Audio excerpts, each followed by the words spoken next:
Hi everyone, this is Grace. How are you? You know, we would live up to age 100 and we would be working until age 80. So let's redesign your life. As you get old, the time flies so fast indeed. You know, there is a Facebook function that every day they send me memories. Like they say, how many years ago today you were doing this kind of a post, or you were this place, that place.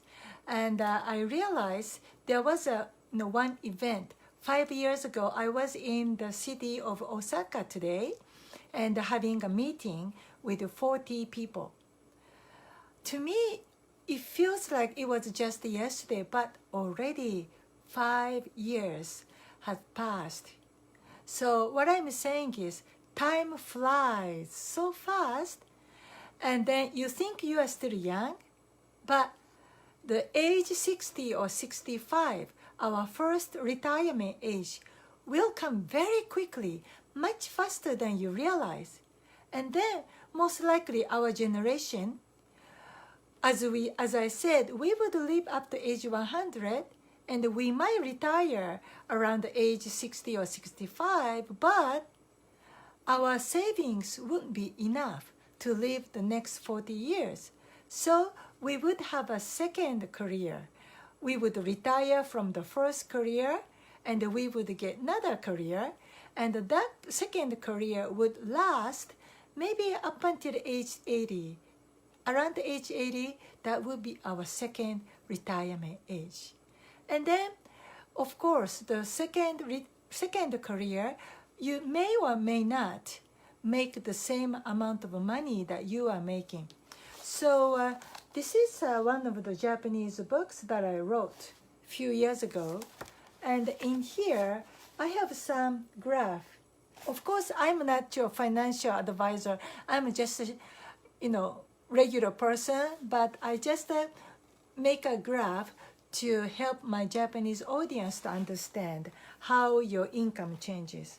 So as you see here, this is a kind of illustration of your active income, the income you are making as a W-2 worker or 1099 person.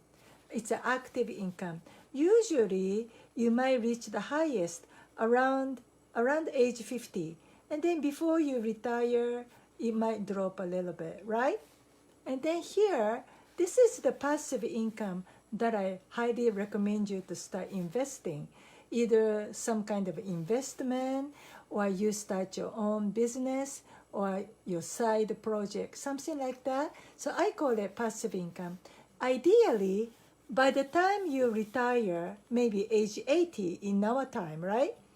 So hopefully this passive income will keep up, and then at the age 80, your passive income then plus little bit of a social security check or pension money, if you add those two, it should ideally be about the same as your lifetime highest income.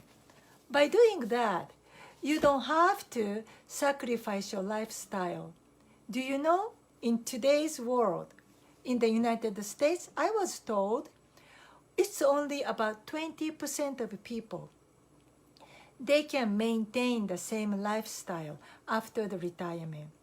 Even among this 20% of people, about 50-50, only 10% of people can have sufficient savings or investment, that only 10% can be self-sufficient.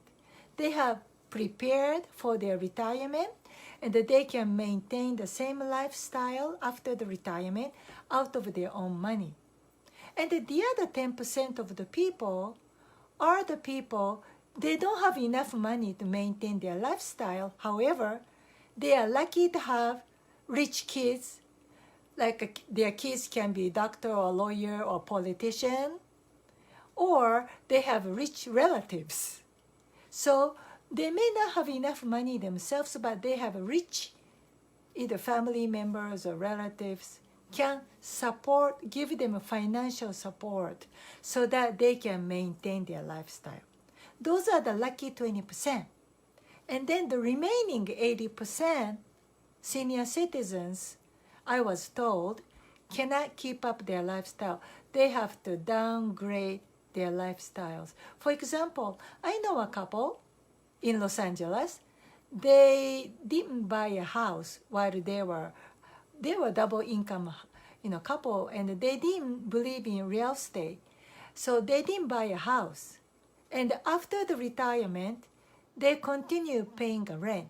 But in Southern California and some other parts of the United States, the real estate price keeps going up.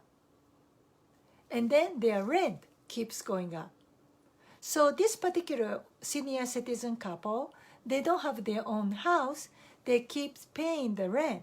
And let's say they budget $2,000 as their rental budget, but the price goes up. So what's that mean? Meaning every year or every time their lease contract expires, they have to move out and they have to downgrade their address. Maybe this year they are in this nice zip code, and then when the 1-year lease expires, their rent goes up, so they have to go to unfavorable zip code area because the cheaper rent. So that's what happened. And then for the same senior citizen couple, now the husband start developing dementia. So the wife is so scared because they don't own the property. They only have money in their stock market and the savings. And every year they have to move out, find a new lease. Oh, this is only an example. Don't get me wrong. I'm not saying you have to buy a house or anything, but it's only an example. It could happen to you. It could happen to anybody. So what I'm suggesting is like that. While you are still young, you are physically healthy, while you can afford to make a mistake, you should start investing whatever.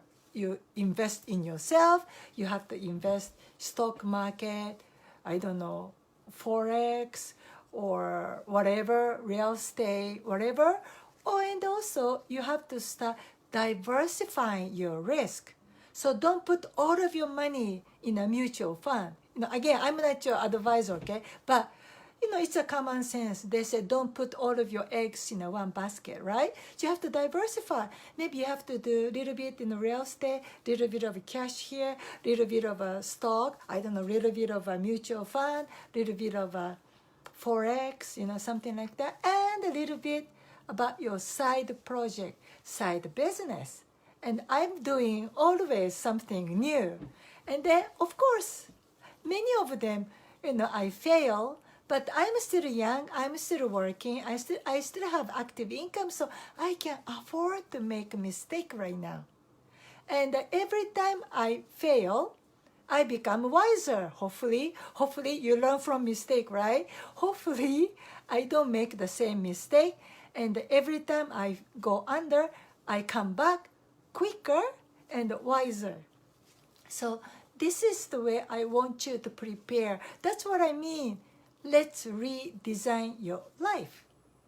Be prepared after your first retirement age around 60, 65. Most likely, you will be still healthy. You can get another job. Maybe it will be a part-time job, And then, hopefully around that time, your investments start growing. Your residual income start catching up. Until then, why not keep working? Get the active income. Okay to be W-2 glorified worker. It's okay to have 1099 income, but do something.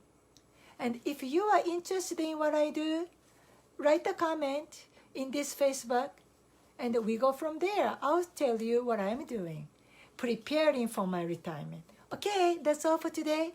Be ready. Be prepared. See you tomorrow. Bye-bye.